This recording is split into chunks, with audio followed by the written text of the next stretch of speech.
In this video, I am going to teach you guys how to be the number one go-to person in your niche. So there's 5 steps to follow to make sure you become that go-to person that you're dying to become so that you can make a huge impact in your audience.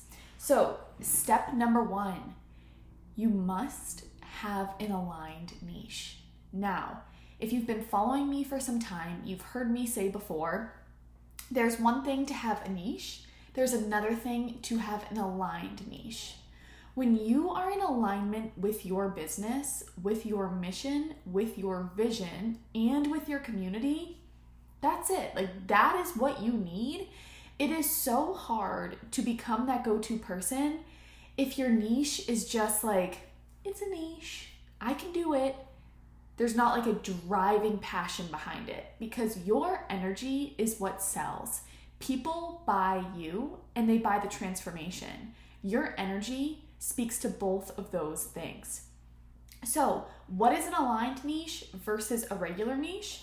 A regular niche is something that you come across on the internet. You know, you see somebody just hit $1 million in their business being a business coach, and you took a business class back in college, so you're like, oh, okay, like I'll become a business coach too. Like I can help them. I can the people in their community, like I see what they're struggling with and I can help that. So I'll just be a business coach.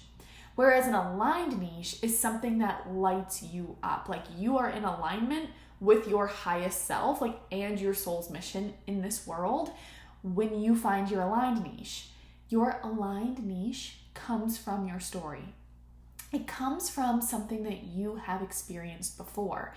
I always say, if you're struggling with your dream customer, look back on your life and be your dream customer, right? Have a past version of you be your dream customer, and now you get to be a mentor for that person.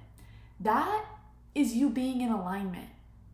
You understand what your dream customer is going through, right? You know what they're experiencing. You know their pains. You know what they want. You can fix it because you have gotten yourself to the other side. That is alignment, right? It's digging deep into your past, sharing your story, doing your healing that it takes to get you where you need to be able to speak to that past version of yourself and turn that into your dream customer. So that is the difference between an aligned niche and a regular niche. You must make sure that your niche is in alignment. It fires you up. You wholeheartedly would shout your niche from the rooftop because you are so grounded in it and so excited by it. If you are struggling to get to that point, check out my 90-minute niche clarity intensive. I can help you figure out your aligned niche. Number 2, make sure all of your content across all your different platforms speaks to your one person always. Make sure that your dream customer is one person, especially when you are just starting out, especially. Now, down the line, as you grow your business and as you expand, you can expand your dream customer. Absolutely, 100%. But especially now as you're stepping into a saturated market, which there is no problem with that at all. Saturation is good. It shows that there is a big market for what you're trying to do, but it also means that you have to get a little creative to stand out from all the noise. So to do that, every single piece of content that you put out there must speak to your one dream customer always. That's a huge problem I've been seeing with niches in the space right now, with coaches who are really struggling to get off the ground. Their Instagram bio, for example, is optimized, right? They're speaking specifically to a person in their I help statement. They have a tangible outcome, and then you read their content and it's speaking to everyone. If it's confusing me when I'm looking at your stuff, it's 1,000% going to confuse your dream customer. You really, really, really want to make sure that the person that you niche down to in your I help statement, also called your niche statement, is the person you are continuously referring to, right? So if it's new coaches, every piece of content you put out is geared towards new coaches. If it's first-time moms, every single piece of content that you put out there is geared for first-time moms. 5 tips to help first-time moms reduce their anxiety, right? 5 tips to help first-time moms sleep better at night. 5 tips for first-time moms to help them hit their goals, right? It's not 5 tips for everyone in the world to hit their goals. It's 5 tips for new moms. So that when you hook your dream customer in through your optimized Instagram bio, let's say, through your nice I help statement, your coaching keyword, and they start reading through your content, then that's when they click the follow button. That's when they follow your call to actions, when they visit your website. Now that leads me to point number 3. You must make sure that your messaging is cohesive on all platforms. So another big problem I've been seeing with new coaches trying to get their businesses off the ground is their I help statement's great, right? Coaching keyword, their Instagram's optimized, they're speaking to their dream person in their Instagram content, and then you get to their website and Sally, who was a business coach on Instagram, is now a life coach on her website. Very confusing. Make sure that everything is cohesive. If you pivot your niche, if you shift your niche, make sure that's not just done in your I help statement on Instagram, it's done in your content and it's done on your website, right? It's done on your podcast, it's done on your YouTube and on your TikTok. Because what's going to happen is when you really hook somebody in, they're going to start looking at your different platforms because they want to absorb your resources. They're building trust with you and they want to learn more about you and what you bring to the table. So you will lose them very quickly if your website is totally different messaging than your Instagram content, for example. So make sure everything is cohesive. It may take you some time, of course, to do that, but in the long run, it's going to help you tenfold.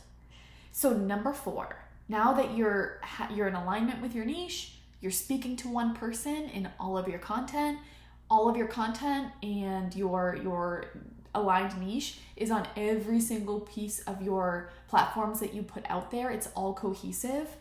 Now, to really position yourself, it's time to share your story and build that relatability factor with your dream customer. And do this, bonus points, on video. Reels are huge right now. TikTok is huge right now. YouTube, video is the future. Get on there and share your story. Share your story in long form, break up your story in short form, little micro stories, I call them, and test it out. A/B test sharing your story. What story sticks the most? Make sure the parts of your story that you're sharing are very relevant to your dream customer so that when they hear it, they're like, oh, holy cow, that's exactly what I'm experiencing right now. I want to follow her to learn how she got to the other side. Like, that's what I'm experiencing, and like, she hears me. When you have that relatability factor on top of the trust factor that you've been building because all of your content is cohesive, right? All of your content is speaking to this person. You are in alignment. The energy there just flows both sides. From them, they get into alignment with you, and you with yourself, with your mission and the impact that you're here to make. Number 5, and the last step here, is to educate. So you want to share your story, but you also want to educate, and again, you want to educate on video. If you are still in the habit of Instagram, for instance, where you're just posting a static picture of you and a long caption, it's time to get out of your comfort zone. Start the YouTube channel. Get on TikTok. Start doing Reels. You don't have to do the trendy dances. You don't have to do any of that. You can simply say your long caption that you're writing on your static posts just on your phone like this, record the 1-minute video, and that's a reel, right? Post that reel onto TikTok.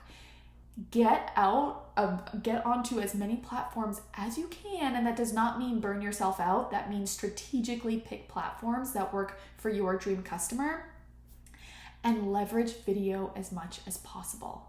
Every single platform's algorithm is favoring video. People build trust so much faster when they can hear your voice and see your face. If video is an obstacle for you, I highly suggest that you deeply explore that and ask for help if you need it, because that is really going to help you stand out from the noise. Educate on there. Give your community immense value. Help them as much as possible. And people always say, like, well, where do you draw the line? I give away my best stuff for free, right? I will tell everyone what to do to get where they want to go, but I still position myself as the how. For example, I will tell people that I find their niches through their story. Everyone who's trying to find their niche, it's found in your story, in my opinion. Other people approach it differently. For me, and what's worked for my clients very, very well, is finding the niche through the story. Now, I will tell people that, right? Like, that's my secret. But I still position myself as the how, because that's really hard to do on your own, because most of the time we're just so close to our genius that it's 5,000 times easier when you can sit down with somebody who doesn't know you, who does this all the time, who can extract it for you, and you finally have what you're looking for. So give away the what. You can tell people what to do and position yourself as the how. That is my workaround for giving a ton of value, but making sure that you're still driving business. Obviously, that's very important to make sure that your business maintains and has consistent months. Follow those 5 steps to be the go-to person in your niche, and let me know if you have any questions.